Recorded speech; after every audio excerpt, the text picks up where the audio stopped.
বন্ধুরা, good morning all of you. আশা করি সবাই ভালো রয়েছো। ইংলিশ অল চ্যানেলে সবাইকে স্বাগত। আমরা সবাই জানি একা কোনো কাজ করার চেয়ে সবাই মিলেমিশে করলে সেই কাজটা কত সহজে হয়ে যায়, তাই না? আজকে আমরা ক্লাস 4-এর খুব সুন্দর একটা ইংরেজি কবিতা পড়ব, যার নাম টুগেদার উই ক্যান। এই কবিতাটা আমাদের শেখাবে একতার শক্তি ঠিক কতটা। আচ্ছা বলো তো, একটা ক্রিকেট ম্যাচে কি শুধু একজন ভালো খেললেই কি দল জিতে যায়? একদমই না। দলের 11 জন যখন একসাথে জান প্রাণ দিয়ে চেষ্টা করে, তখনই কিন্তু জয় আসে। এই যে সবাই মিলে একটা লক্ষ্য অর্জনের চেষ্টা, একে বলে টিম ওয়ার্ক। আর এই দারুণ বিষয় নিয়েই আজকে আমাদের কবিতা টুগেদার উই ক্যান। তো চলো একসাথে কবিতাটি আবৃত্তি করি এবং এর মানে বুঝে নিই।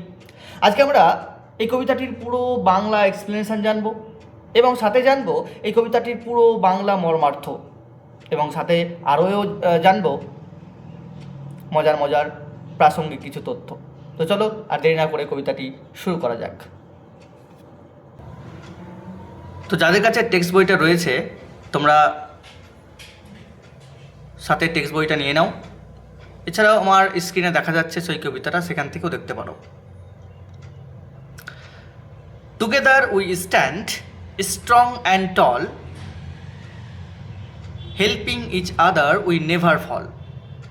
অর্থাৎ একসাথে আমরা দাঁড়াই শক্তিশালী এবং উন্নতশীল হয়ে, অর্থাৎ মাথা উঁচু করে দাঁড়াই।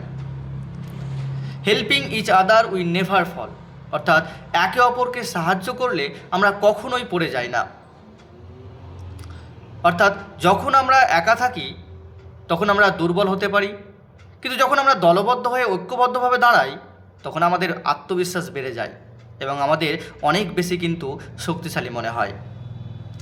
জীবনে চলার পথে বাধা আসবেই, কিন্তু আমরা যদি একে অপরের হাত ধরে থাকি বা বিপদে একে অপরকে সাহায্য করি, তবে কেউ আমাদের দমাতে পারবে না বা আমরা কিন্তু ব্যর্থ হব না।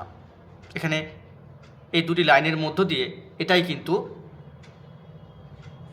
বোঝানো হয়েছে। Cheering allowed we shout and sing, team work can overcome anything. অর্থাৎ উচ্চস্বরে আনন্দ করে আমরা চিৎকার করি এবং গান গাই। Team work can overcome anything মানে দলগত কাজ বা একতা যে কোনো কিছুকে জয় করতে পারে। এর অর্থ হলো দলগত কাজের আনন্দই কিন্তু আলাদা। সবাই মিলে যখন কোনো কাজ করা হয় তখন সেটি আর কঠিন মনে হয় না, বরং আনন্দের একটি উৎস হয়ে দাঁড়ায়। কোনো বড় বাধা বা কঠিন কোনো সমস্যা একা সমাধান করা কিন্তু সম্ভব নাও হতে পারে, কিন্তু একটি দল যখন বুদ্ধিমত্তা ও শক্তি দিয়ে চেষ্টা করে তখন যে কোনো কঠিন পরিস্থিতিকে কিন্তু জয় করা সম্ভব হয়। Win or lose we always share, our bond of trust is always there.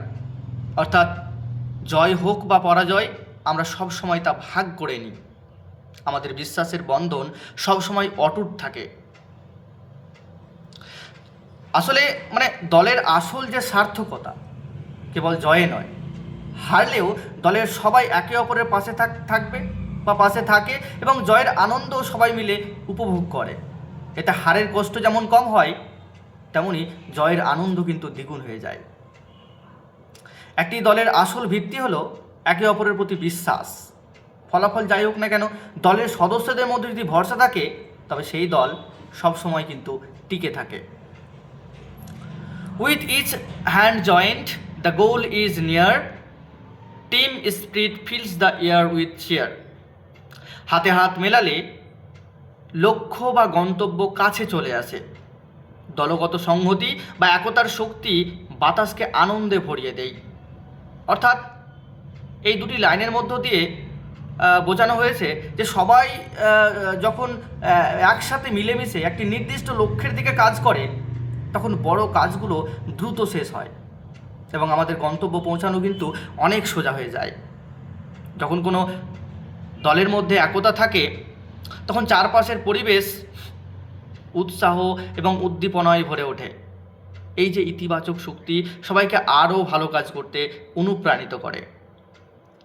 Together we shine our hearts as one, for in our team the joys begin. অর্থাৎ একসাথে আমরা জ্বলে উঠি, উজ্জ্বল হই, আমাদের সবার হৃদয় যেন এক হয়ে যায়। কারণ আমাদের এই দলে বা ঐক্যের মধ্যেই আনন্দের কিন্তু শুরু। অর্থাৎ একতা আমাদের আলাদা সত্তাকে একটি শক্তিশালী রূপ দেয়। সবার উদ্দেশ্য যখন এক হয় তখন সবার প্রতিভা মিলেমিশে এক অদ্ভুত জৌলুস বা ঔজ্জ্বল্য কিন্তু তৈরি করে।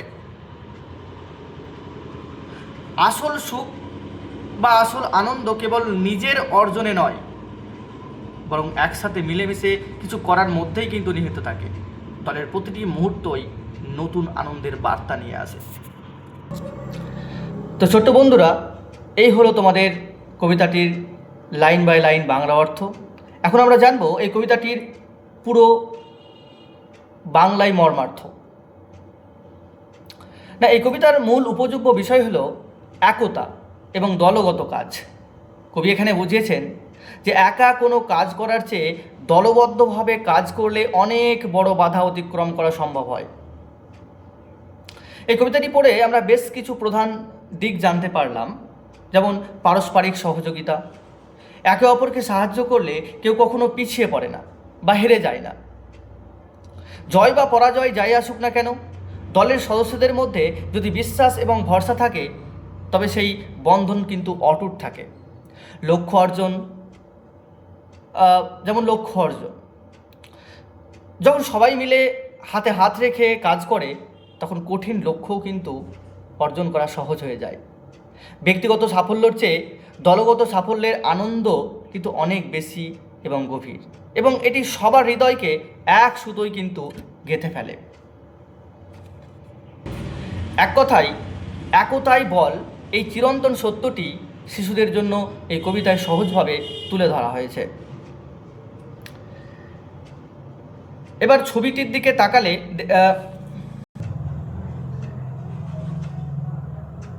দেখতে পাবো, ছবিটির দিকে লক্ষ্য করলে দেখতে পাবো এখানে মানুষের যে ছবিগুলো আঁকা হয়েছে সেগুলো খুব সাধারণ জ্যামিতিক আকার, যেমন ত্রিভুজ, বৃত্ত বা রেখা দিয়ে তৈরি।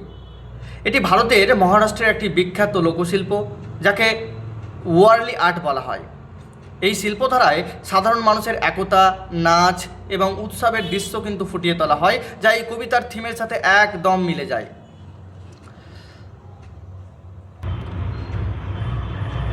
এখন এই কবিতাটির তাহলে মূল বার্তা কি, কোর থিমটা কি?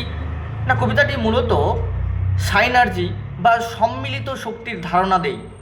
এর মানে হলো যখন অনেক মানুষ একসাথে কাজ করে তখন তাদের মোট শক্তি ব্যক্তিগত শক্তির যোগফলের চেয়েও অনেক বেশি হয়।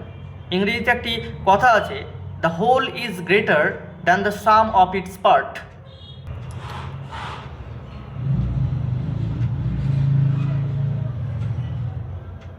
তো ধন্যবাদ।